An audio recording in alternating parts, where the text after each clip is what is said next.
Halo guys, assalamualaikum warahmatullahi wabarakatuh. Kembali lagi bersama aku Rihanaya Sabila.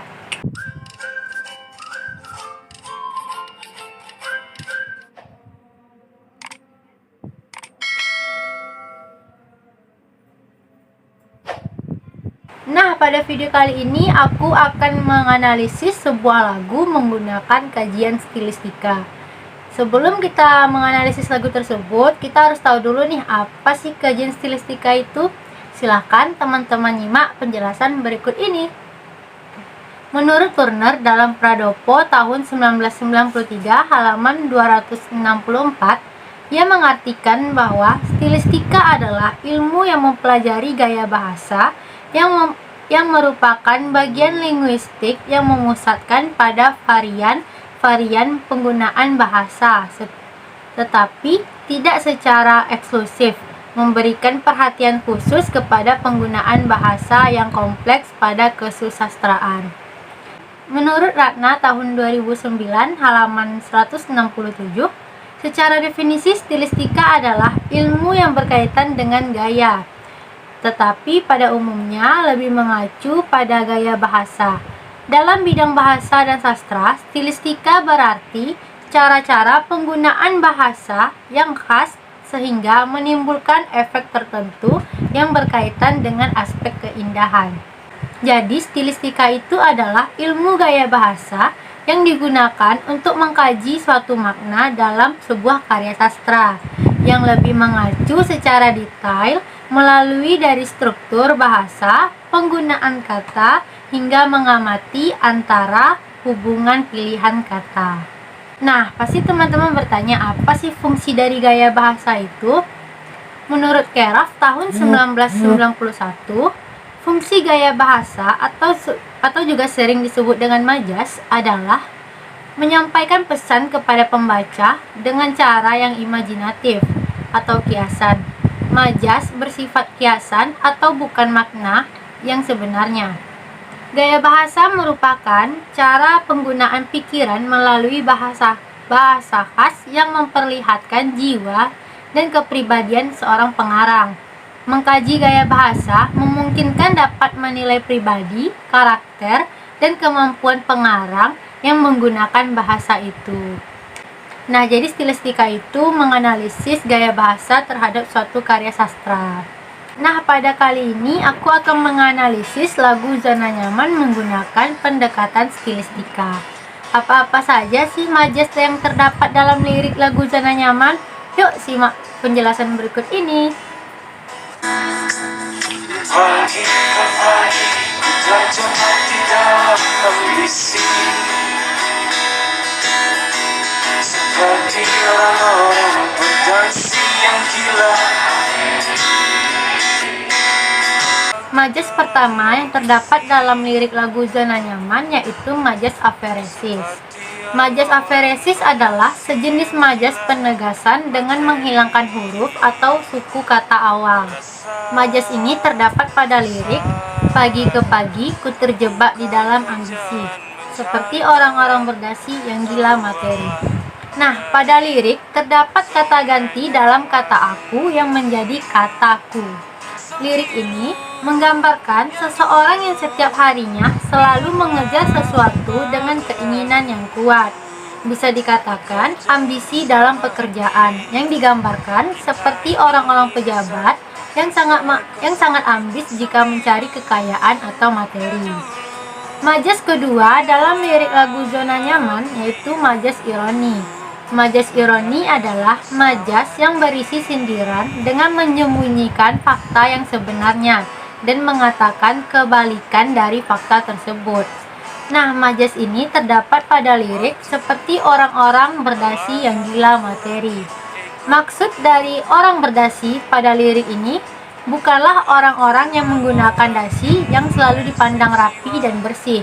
Namun, pada lirik ini orang-orang berdasi digambarkan dengan maksud yaitu menggambarkan para pejabat atau pemerintahan hingga perusahaan yang tergila-gila dengan harta, kekayaan, materi dunia semata.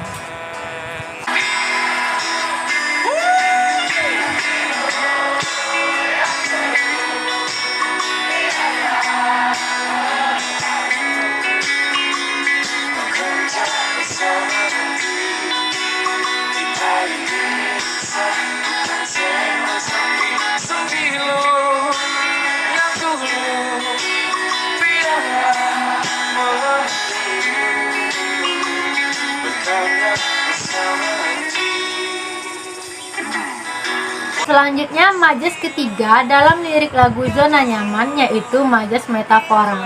Majas metafora merupakan salah satu jenis majas perbandingan yang berfungsi untuk mengungkapkan sebuah ungkapan perasaan secara langsung yang berupa perbandingan analogis. Nah, majas metafora ini terdapat pada lirik "Sembilu yang dulu biarlah berlalu". Nah, maksud dari lirik ini yaitu sembilu adalah sesuatu yang dianggap menyakitkan, bagai diiris dengan sembilu. Yang berarti segala sesuatu yang menyakitkan dan tidak menyenangkan biarlah berlalu dan tataplah masa depan di depan sana, gitu maksudnya. Nah, selanjutnya ada majas personifikasi. Majas personifikasi yaitu majas perbandingan yang mengungkapkan dengan menggunakan perilaku manusia yang diberikan kepada suatu yang bukan manusia. Majas ini terdapat pada lirik "Bekerja bersama hati, kita ini insan bukan seekor sapi". Maksud dari lirik ini yaitu kita tidak harus hidup seperti seekor sapi yang terikat di dalam kandang, yang dimana sapi tersebut terus-menerus dipaksa untuk kerja membajak sawah. Melalui lirik ini, pengarang lagu juga ingin menyampaikan pesan jika kita ingin mengerjakan sesuatu itu haruslah menggunakan hati, karena jika kita bekerja menggunakan hati, maka hasil yang kita peroleh nanti akan lebih baik.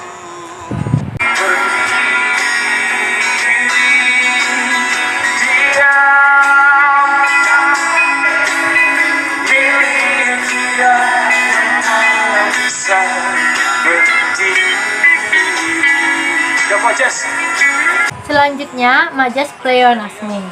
Majas pleonasme adalah majas penegasan yang ditulis dengan cara menambahkan keterangan pada pernyataan yang sudah jelas ada atau menambahkan keterangan yang sebenarnya tidak diperlukan. Majas pleonasme terdapat pada lirik "Berdiri di kakinya sendiri". Dalam bait ini terdapat kata berdiri yang sudah jelas di mana jika berdiri itu menggunakan kaki. Nah, pada bait ini kembali dijelaskan bahwa berdiri di atas kakinya sendiri. Maksud dari di kakinya sendiri itulah yang merupakan penambahan atau penjelasan dari kata berdiri tadi. Selanjutnya ada majas sarkasme. Majas sarkasme adalah majas sindiran secara langsung yang bersifat kasar. Nah, majas ini terdapat pada lirik "Diam dan mati milik dia yang tidak bisa berdiri". Maksud dari lirik ini yaitu menyindir orang-orang yang tidak bisa berdiri tegak menjalani kehidupannya sesuai dengan keinginan hati. Mereka yang tidak mampu bergerak dan berinovasi, maka sesungguhnya mereka telah menyia-nyiakan hidupnya. Nah, tadi itulah majas-majas atau gaya bahasa yang terdapat pada lirik lagu Zona Nyaman. Terdapat banyak jenis majas yang dimana setiap majas itu memiliki arti dan makna yang secara tidak langsung disampaikan oleh pencipta lagu atau pengarang lirik lagu tersebut. Pesan yang ingin disampaikan melalui lirik lagu Zona Nyaman ini adalah seseorang harus berani keluar dari zona nyamannya, yang artinya harus berusaha untuk menemukan sesuatu yang baru atau rutinitas yang baru atau yang berbeda dengan hari biasanya. Selanjutnya kita tidaklah hidup seperti seekor sapi yang terus-terusan berada di dalam kandang dan dipaksa untuk bekerja. Kita juga harus mengerjakan pekerjaan menggunakan hati agar hasil dari pekerjaan yang kita lakukan tadi itu menjadi lebih baik. Oke, sekian dulu pembahasan kita tentang stilistika atau gaya bahasa pada lirik lagu Zona Nyaman. Jangan lupa untuk like, comment, share, dan subscribe channel YouTube aku. Oke? Sampai jumpa lagi di konten berikutnya. Dadah. Assalamualaikum. Bukan seekor sapi, tanamkan pesanku agar tak keliru. Bekerja bersama hati.